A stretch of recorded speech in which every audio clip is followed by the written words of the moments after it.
Every single project you run is basically a high wire act. On one side, you've got success, and on the other, a pretty steep fall into blown budgets and missed deadlines. What makes the difference? It's all about foresight. So today, we are opening up the consultant's playbook on how to identify project risks. And listen, this isn't just about dodging bullets. It's about learning how to turn uncertainty into a real strategic weapon. Okay, here's our game plan. First, we're going to talk about why this is so critical. Then we'll get into the inputs. Think of these as the case files for our investigation.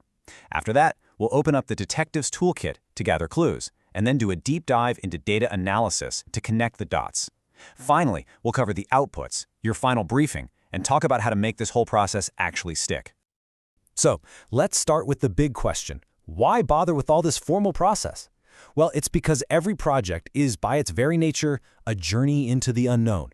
Look, success isn't about avoiding risk. That's just not possible. It's about mastering it. This is how we move from the total chaos of uncertainty to the cool, calm clarity of being in control. To really get why this matters, let's just ask the million-dollar question. What is the #1 absolute biggest reason that good projects with good people and good funding just completely go off the rails? Is it the budget? Is it scope creep? What do you think? You know what it is? It's stunningly simple. They get hit by something they just did not see coming. But here's the secret. Foresight isn't some kind of superpower. It's a process. The whole point of identifying risks is to turn those scary unknown unknowns into known unknowns, things you can actually prepare for. So, what are we really hunting for here? Well, the official definition says a risk is any uncertain event that could mess with your project goals. But here's a little pro tip.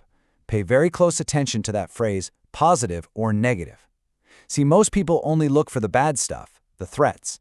The best teams, they also hunt for opportunities, those unexpected gusts of wind that can push your project forward and deliver huge value. All right, let's get practical. Where do we even start? Well, just like a detective, you can't kick off an investigation with an empty desk. You need your case files. These inputs are the foundational documents, the raw material you absolutely have to have before you can even think about finding risks. Okay, so what's in our evidence locker? It really breaks down into two categories.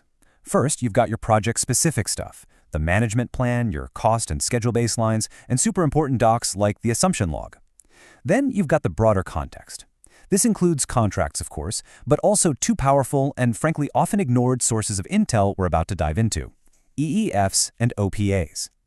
So Enterprise Environmental Factors, or EEFs, sounds like a mouthful, right? Just think of it as the weather forecast for your project. These are the big forces out there you can't control, but you'd be a fool to ignore. For instance, if you see an industry study on supply chain shortages, well, that's not just a news article. That's a critical EEF, and it's screaming potential risk for your timeline. Now, on the other hand, you've got Organizational Process Assets, or OPAs. This is your company's own library of wisdom. It's institutional memory. We're talking about a gold mine. Project files from past jobs, lessons learned reports, checklists, you name it. To ignore your opus is like starting a case from scratch when your partner already solved a nearly identical one last year. It's just a completely avoidable mistake. Okay, our case files are assembled. We've got our background material. Now it's time to open up the detective's toolkit. These are the hands-on techniques we're going to use to actually pull potential risks out of those documents and, maybe even more importantly, out of the brains of our team members. Your three classic tools here are brainstorming, checklists, and interviews. Brainstorming is fantastic for getting creative and casting a really wide net. Checklists are your safety net, making sure you don't forget the obvious stuff we've seen before. And interviews are for going deep with the experts. But the secret sauce that holds it all together? That's facilitation. It's the skill of actually running these sessions well. And this is where you see this really interesting tension. Checklists are all about discipline. They're fast, they're systematic, and they stop you from making the same mistake twice. But their big weakness? They can't tell you what's new or unique about your project. Brainstorming is the exact opposite. It's an engine for discovery, perfect for uncovering those unique risks and getting the team bought in. The real pro move? It's not choosing one, it's using both. Look, gathering a huge list of possible risks is the easy part. The real value, the real insight, is unlocked when you start to analyze it. This is where we bring in some frameworks to connect the dots, find the real root causes, and actually understand the landscape of what we're facing.